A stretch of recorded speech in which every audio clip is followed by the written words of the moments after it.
So we are trying to bridge the gap between the dashboards that we have and our balance sheets. So to begin, we start with the what.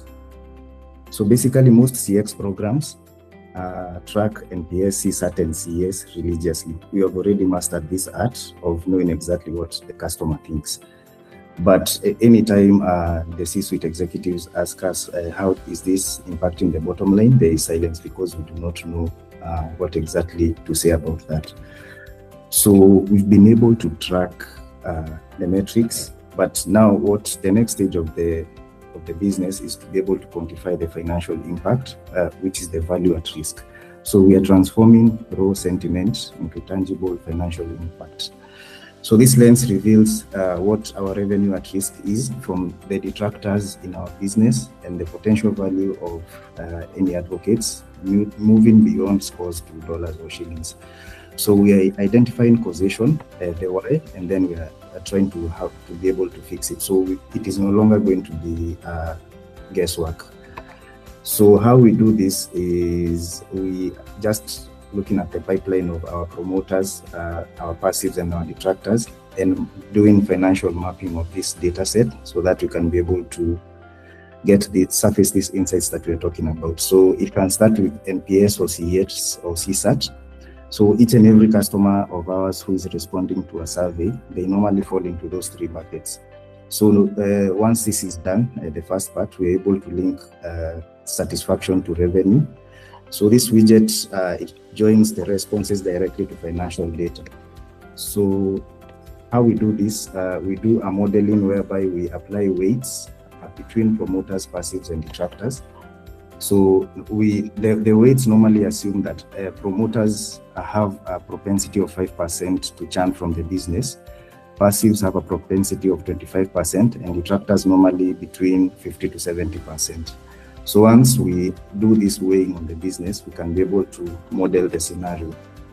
So once we do this, we can surface the revenue that is at stake according to those categories.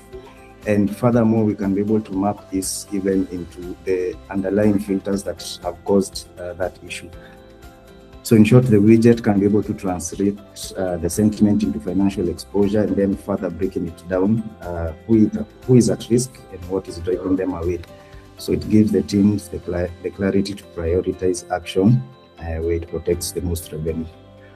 So how we've been able to achieve this is towards our left, we have the raw data stream. So this is the customer unstructured sentiments. And then we are able to have an engine that detects across 6 sections. So the delta between NPS, spikes in detractors, CSAT and NES drops, sentiment velocities, any emerging themes, and any saturation of themes according to weights. So traditional CX tools, they normally measure one metrics at a time, but Foresight is running 6 independently math-scored detectors parallel across every segment. So if there's a shift in any metric, the engine is able to isolate why, where, when, and exactly what is happening there. So we have been able to achieve this using AI, or rather large language models.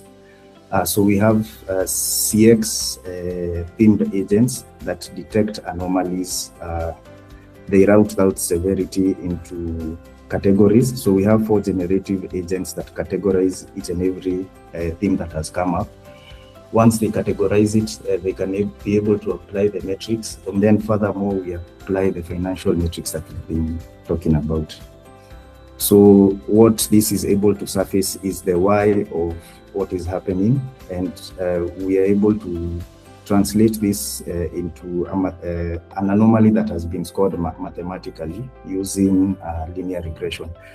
So what the executive will see as an example on the insight card on the left is that they can see there is a spike in detractors. It is of critical severity, and it also displays the revenue at risk. So for example, in this example, let's say it's a bank application that is freezing during transfer, which is causing a lot of dissatisfaction to our clients. So it is able to surface this, and it can show you exactly how much revenue is at risk according to the people who have scored that. And then it is able to dispatch this to the relevant business or the relevant office of the business for quick action. So finally, every time we do this kind of workflow validation, it is compounding. So our data set is learning each and every time we have a fix in the resolution of the problem. So at the end of the day, we are able to tell, after doing several rounds of fixes, what baseline we have been able to recover, the percentage we've been able to recover, and how much probability we've been able to recover money. So basically, the diagnostic matrix between legacy customer experience versus Ajua Foresight is that we previously were measuring abstract scores, that is NPS and CSAT. Ajua Foresight currently measures revenue at risk and financial exposure. The time to insight used to take weeks because it used to depend on analysts to be able to surface what is happening. But with Ajua Foresight, we have real-time alerting, and our workbench is able to do the severity routing to the relevant office of the business. So the tracking outcome, we just used to have dead-end insights. But right now, once we are able to track and service everything, once we close out on those tickets, we have a closed-loop validation that can be able to show us whether the metrics that have been used to surface any kind of insights are actually bringing an improvement to the business. So, and also the architecture is that previously we used to rely on manual dashboards, but right now we are using deterministic mathematical solutions alongside generative AI resolution. Once you log in, you're able to be met with an executive summary. So the summary shows you a health score, and it gives you a grade between A to E. So it shows you an overall health of the business and the performance. So you're able to see how your business is scoring according to the metrics that are there, according to the NPS score. So from the very get-go, you're able to see pain points that are affecting the business, the customers that are being affected, and actually the tool is able to surface what exactly is coming up. So in this case in point, we can see that we have an issue with communication that has surfaced that 22% of all respondents in our surveys have been affected. So it shows you that customers are showing insufficient communication from teams, maybe due to lack of updates. And then speed and efficiency is also something that is coming up. Communication also again. Policy, for example, for this sample data set is for the insurance industry.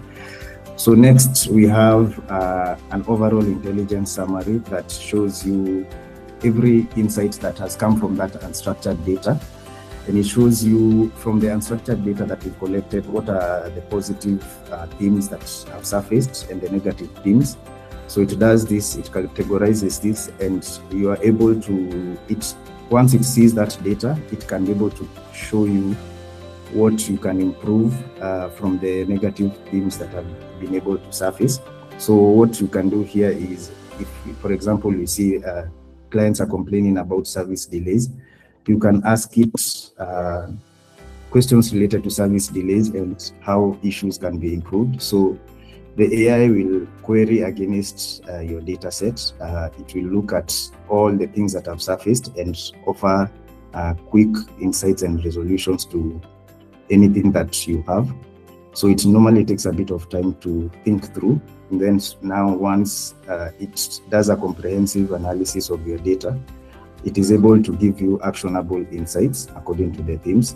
So in the next iteration of the insights, we will be able to marry this with financial data, with the financial data that we are talking about.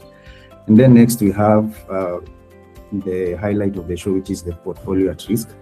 So now portfolio at risk marries the data that we've gotten and the segments and the revenue at risk according to theme. So we can be able to see our promoters, passives and detractors, the total revenue and each and every category that has been surfaced. So for this example, it is from NPS data. So we can be able to see the revenue of risk according to theme. So promoters have 5%, and initially we said promoters normally have a 5% propensity to churn.